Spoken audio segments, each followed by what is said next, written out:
Hey everyone, decided to make a quick review. I was off from work today, my only off day this week, and I decided to go to the movies, which I do every single off day these days.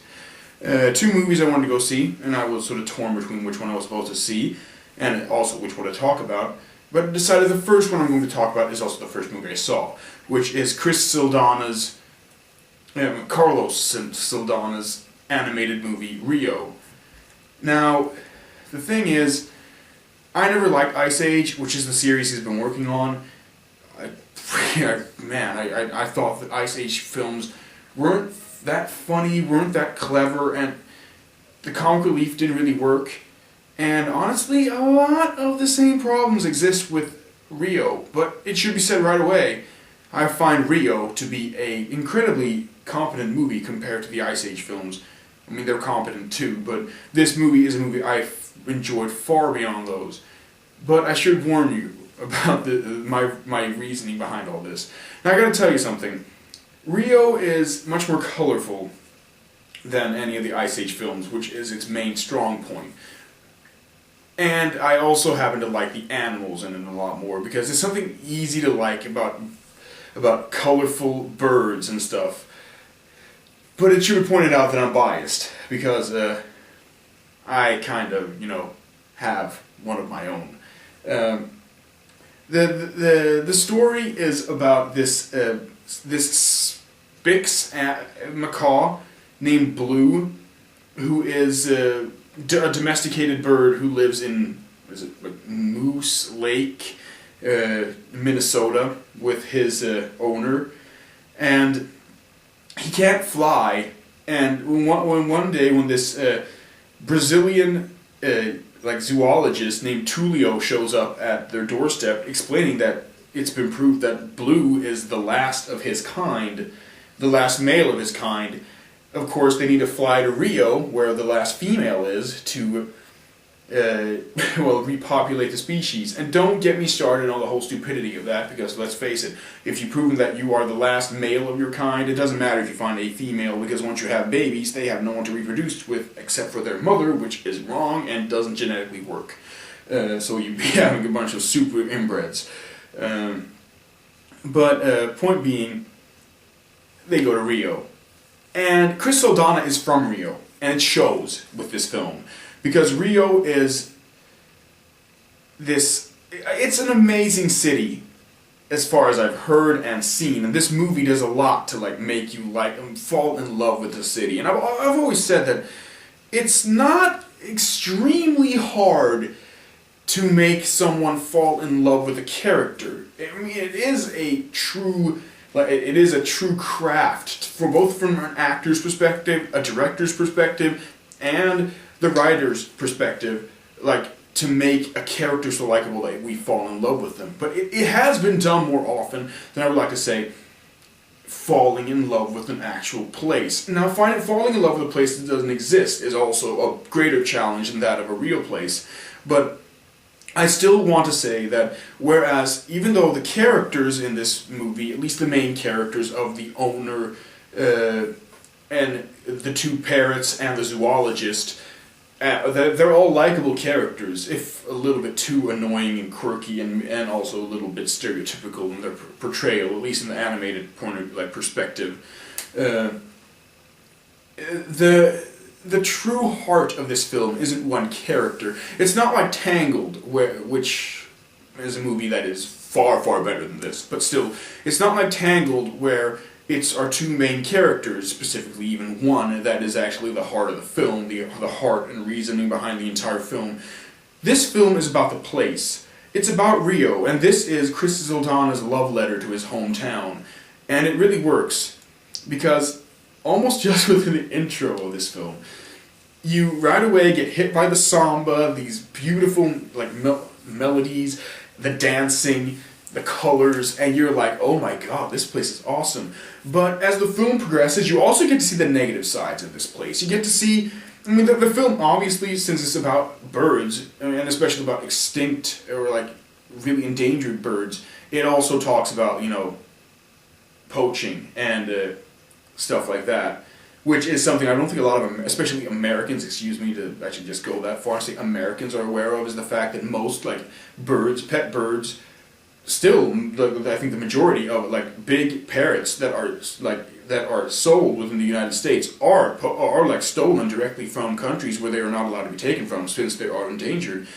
In fact, my mother, when we left the United States, she had a pet bird she wanted to take with her that she couldn't take with her because he was illegal, and she had to leave him, which she still really hates to think about. Point being is that it is a film that sort of does like touch on negative aspects, both with that and also showing off the poverty that exists in Southern America, and especially in Rio, which is a when you see like these big panoramic shots you get to see, which are incredibly beautiful, like where they're over the city, where they're on this big statue that's in Rio. I don't remember the name of it specifically, and you get to see this entire fucking landscape. It's very reminiscent of Don Bluth's An American Tale. You know, when you get to see they fly around the Statue of Liberty. It's sort of the same thing. You get to see the entire like scope of it all, and it just becomes so majestic. But then you've already seen like these little like all these like smaller poverty-stricken areas, so you know that even though the city looks amazingly like immense and beautiful, you know that it has its weak spots. And Chris Saldana, of course, has already acknowledged that fact. Even though this is, of course, his big tribute to his hometown, he manages to show off both sides, the parts that need to get better and the parts that are amazingly strong. And I think that is a real accomplishment, to be able to at least look from that perspective, as this is this amazing place.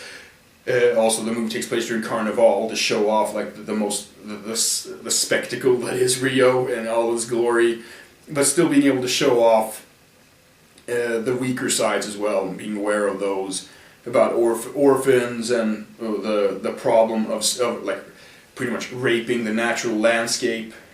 It's just a really enjoyable film. My only real complaint, and I'm not going to try and talk about this too much more because I just want to say the movie is great, mostly because of the visuals, and the overall story is pretty good too, even though it's nothing revolutionary at all. The one thing I don't like is the comic relief, which is going to become like a mainstay when we talk about animated films, because I've come to realize after analyzing Tangled and all that stuff that I really don't like comic relief in animated films almost at all. In fact, Tangled's Pascal and Maximus are probably my most likable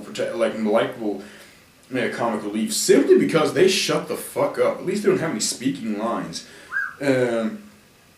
Anyway, so this movie has the fucking horrible decision of having Jamie Foxx and will.i.am as its comic relief. And fuck me. Nah, Jamie Foxx isn't that bad. He's some weird sort of yellow canary thing that likes to sing songs.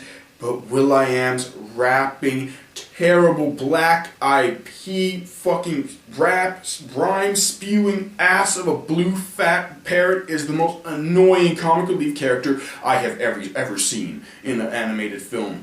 And my God, how the fuck they thought that was a good like fit for this film, I will never know.